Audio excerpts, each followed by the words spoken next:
Welcome back to The Race. One vocal critic of the president's plan to bail out Wall Street is going one-on-one with me tonight. He is Paul Krugman, an op-ed columnist, of course, with the New York Times. Paul, welcome. Hi there. So as you look at this bailout plan that will be debated in earnest on Capitol Hill starting tomorrow on the Banking Committee, what is your overall impression?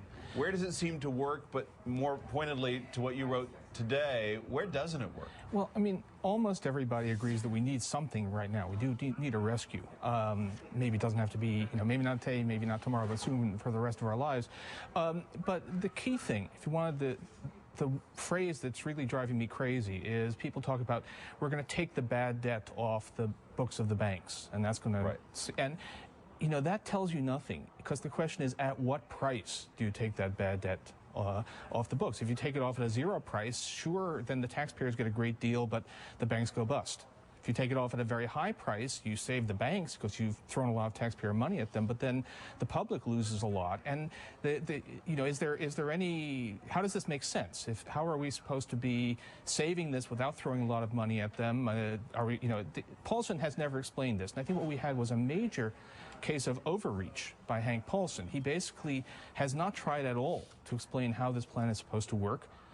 He's basically said, trust me, Daddy knows best, and by the way, there will be no future review of my actions.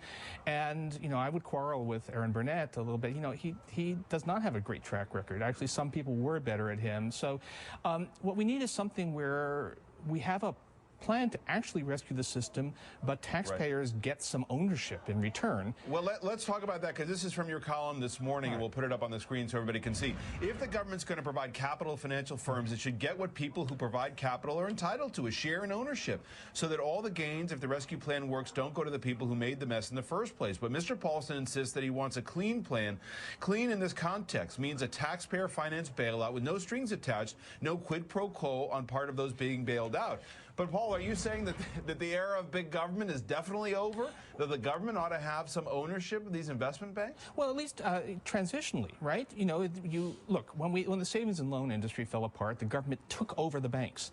Then it sold off the bad assets, it recapitalized them, put in enough money to make them going concerns, and then it reprivatized them again. It's not that we want government running Wall Street forever, but if the government is going to pump in hundreds of billions of dollars, then it ought to have a stake in the upside here.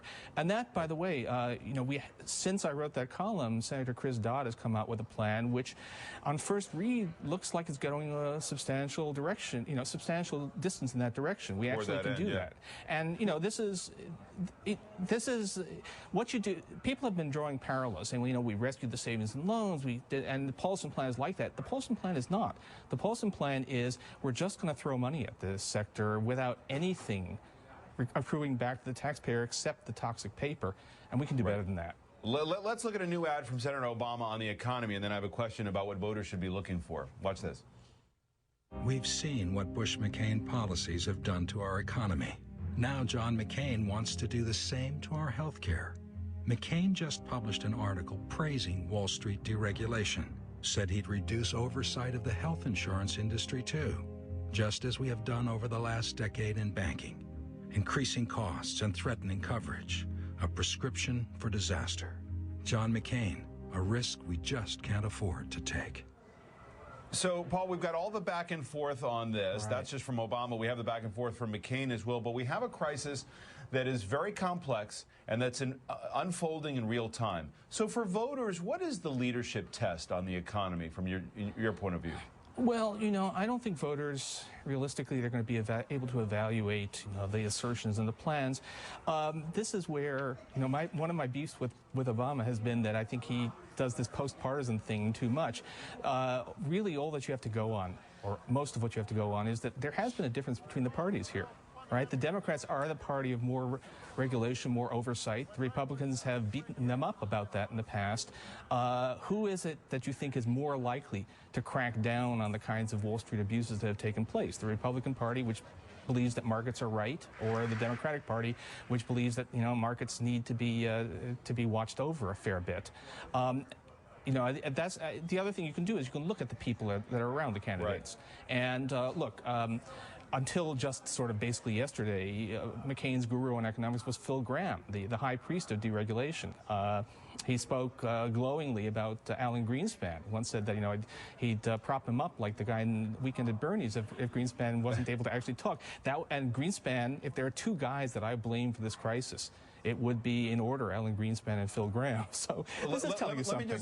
Let me just show quickly what you wrote in March about Barack Obama. More generally, I suspect that the Obama mystique, his carefully created image as a transformational, even transcendent figure, has created a backlash among those unconvinced that he's interested in the nuts and bolts of of fixing things. Do you have a sense of what Obama's core beliefs are about how government should operate in terms of managing the economy? Yeah, he's a moderate. Moderately liberal, pretty conventional Democrat, not too different from Bill Clinton, and that looks pretty good right now, doesn't